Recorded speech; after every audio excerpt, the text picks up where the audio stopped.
Sophia खातून मुस्लिम scholar waste Bengal से, वह DISE पर आकर इस विषय के संदर्भ में अपनी बात रखेगी। सोफिया खातून मुस्लिम स्कॉलर वेस्ट बंगाल।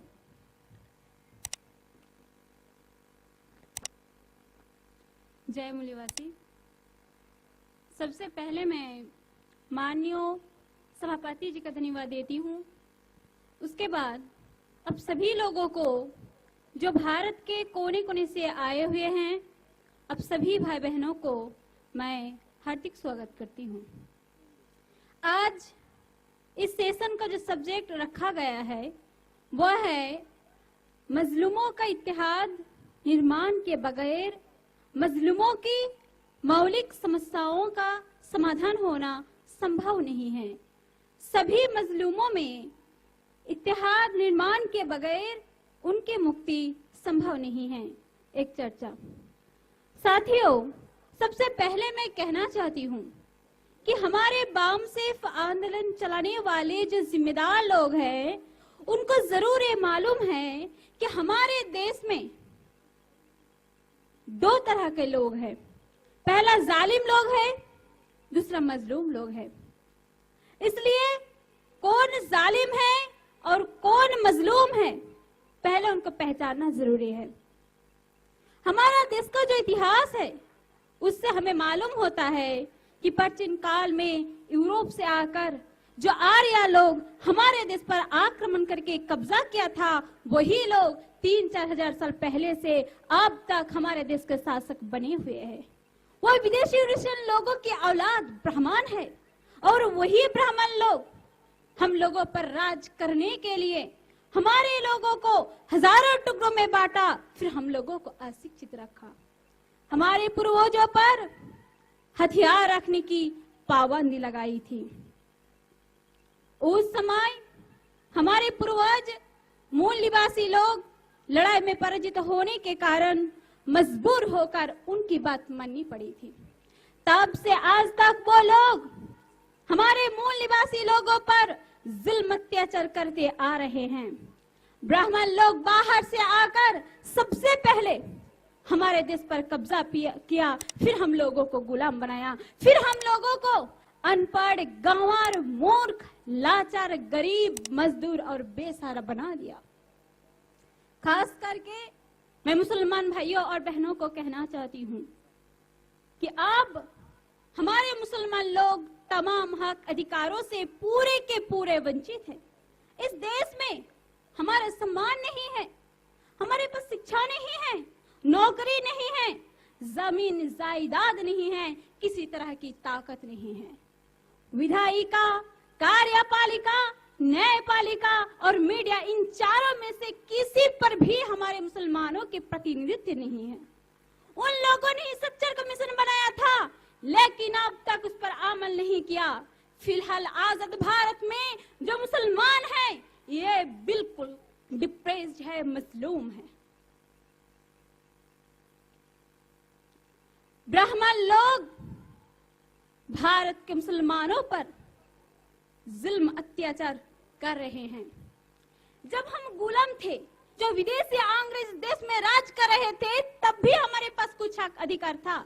तब मुसलमानों में कुछ पढ़े लिखे लोग थे, जैसे मौलाना Mohammad Ali, Maulana Shaukat Ali, sir Syed Ahmad Khan, barrister justice sir Syed Ameer Ali, Fazlul हक, मिस्टर मोहम्मद अली जिन्ना और लियाकत अली खान थे। ये सारे लोग बहुत पढ़े लिखे और विद्वान थे। अंग्रेजों के जमाने में मुसलमानों के पास करीब 33% नौकरी थी और प्रशासन में उनकी प्रतिनिधित्व थी। उस समय मुसलमानों की पॉलिटिकल पार्टी मुस्लिम लीग थी और हमारा बंगाल में कृषक पूजा पार्टी थी। 1937 से 1947 तक 10 साल अनडिवाइडेड बंगाल में मुसलमान पॉलिटिकल पावर में थे। उस समय ऐसा एक जमाना था कि जब मुसलमानों के साथ SC ST OBC के लोग यूनाइटेड थे, इत्तेहाद बनाए रखे थे, तभी ये सब कुछ संभव हुआ। आज के मुसलमान अपने ही देश में बिल्कुल अनाथ, यतीम जैसे कमजोर, बेसहारा, मजलूम और डिपेंडेंट बने हुए हैं। और हमारे मुसलमान एससी ओबीसी लोगों को हिंदू समझकर उनसे दूर रहते हैं। अब हमारे मुसलमान समाज पूरा भारत में बिल्कुल बिखरे हुए हैं, आइसोलेटेड है। इसलिए मुसलमान बहुत मायूस है और होपलेस एवं हेल्पलेस भी है। पूरा भारत में मुसलमान बहुत डरे हुए हैं। ब्राह्मण लोग, ब्राह्मणवादी पार्टियां और आरएसएस वाले मुसलमानों को डराकर धमकाकर गलत रास्ते पर ले जा रहे हैं। कभी सूर्य नमस्कार के नाम से, कभी घर वापसी के नाम से, कभी फासद करवाकर मुसलमानों को डराकर उनको गलत रास्ते पर ले जा रहे हैं, गुमराह किया जा रहा है। फिर भी हमारे मुसलमान भाई और बहन दोस्त और दुश्मनों को पहचान नहीं सकते। मैं खास करके मुसलमान भाइयों और बहनों को कहना चाहती हूँ कि हम लोगों को दुश्मनों को पहचानना बहुत ही जरूरी है। तभी हम सही रास्ते पर, सही दिशा पर आगे बढ़ सकते हैं। तभी हम अपनी समस्याओं का समाधान कर सकते हैं। हमारे देश में सिर्फ मुसलमान ही नहीं बल्कि अनुसूचित जाति, जनजाति और पिछड़ा वर्ग के लोग यानी एससी ओबीसी के लोग भी मुसलमानों की तरह अशिक्षित है, अधिकार वंचित है, मजलूम है, गुलाम है। उन लोगों की हालत भी हमारी जैसी है। हम लोग वंचित है, डिप्रेस्ड है, कमजोर है, लाचार है। हम लोगों को दबाने और कुचलने के पीछे सिर्फ ब्राह्मण और ब्राह्मणवाद है। हम जानते हैं सभी समस्याओं का मूल कारण ब्राह्मणवाद है। ये ब्राह्मण बाहर से आए हुए विदेशी लोग है। ये कुल 15% यानी अल्पसंख्यक है और हम एससी ओबीसी और माइनॉरिटीज लोग कुल 85% है। ये ब्राह्मण खुद 3% होकर 15% मुसलमानों को माइनॉरिटीज कहते हैं। ये बिल्कुल गलत बात है। पॉलिटिकल साइंस में डेमोक्रेसी का सिद्धांत बताया गया है कि मेजॉरिटी मस्ट बी ग्रांटेड, यानी कि जिस देश में जो लोग संख्या में ज्यादा होता है वहां पर उनका ही राज चलना चाहिए। लेकिन आश्चर्य की बात यह है कि हमारे देश में 85% मूल निवासी का नहीं बल्कि 15% विदेशी लोगों का राज चल रहा है। हम बहुसंख्यक होते हुए भी 3% ब्राह्मणों के पैर तले दबे कुचले जा रहे हैं। इस जुल्म से मुक्ति का एक ही रास्ता है, वो है मजलूमों में इत्तेहाद, मजलूमों में यूनिटी कायम करना। एससी ओबीसी और माइनॉरिटीज के अंदर भाईचारा निर्माण के सिवा दूसरा कोई रास्ता नहीं है। मैं एससी ओबीसी भाई बहनों को कहना चाहती हूँ कि फिलहाल भारत में जो मुसलमान हैं ये आप लोगों के भाई है। इतिहास बताता है कि भारत के मुसलमान बाहर से आए हुए नहीं हैं, ये आपके ब्लड ब्रदर है। आप लोग भी मजलूम हैं, हम भी मजलूम हैं। इसलिए मुसलमानों को आपके साथ लेने में आप लोगों का कोई नुकसान नहीं है। अगर हम सभी मजलूम इत्तेहाद कायम कर सकते हैं तो जालिम लोग फिक्र में पड़ सकते हैं। अब मैं सभी लोगों के साथ साथ मुसलमान भाइयों और बहनों को कहना चाहती हूँ कि अल्लाह ताला कुरान शरीफ में फरमाया है कि बिस्मिल्लाहिर्रहमानिर्रहीम, अऊज़ु बिल्लाहि मिनश शैतानिर रजीम, बिस्मिल्लाहिर रहमानिर रहीम। या अय्युहन नबिय्यु इज़ा तल्लक़्तुमुन निसाअ फतल्लिक़ूहुन्ना लिइद्दतिहिन्ना व अहsul इद्दता वत्तक़ुल्लाहा रब्बकुम ला तुख़रिजुहुन्ना मिन बुयूतिहिन्ना वला यख़रुजना इल्ला अय्यातीना बिफाहिशतिन मुबय्यिनah व तिल्का हुदूदुल्लाहि व मन यतअद्दा हुदूदल्लाहि फ़क़द ज़लम नफ़्सह ला तदरी लअल्ला अल्लाह युहदिस बअद ज़ालिका अम्रा। अर्थात ऐ नबी, जब तुम लोग औरतों को तलाक दो उन्हें उनकी इद्दत के लिए तलाक दिया करो और इद्दत के समय की ठीक ठीक गिनती करो और अल्लाह से डरो जो तुम्हारा रब है। इद्दत के समय में ना तुम उन्हें उनके घरों से निकालो और ना वे खुद निकले सिवाय इसके कि वो कोई स्पष्ट बुराई कर बैठे।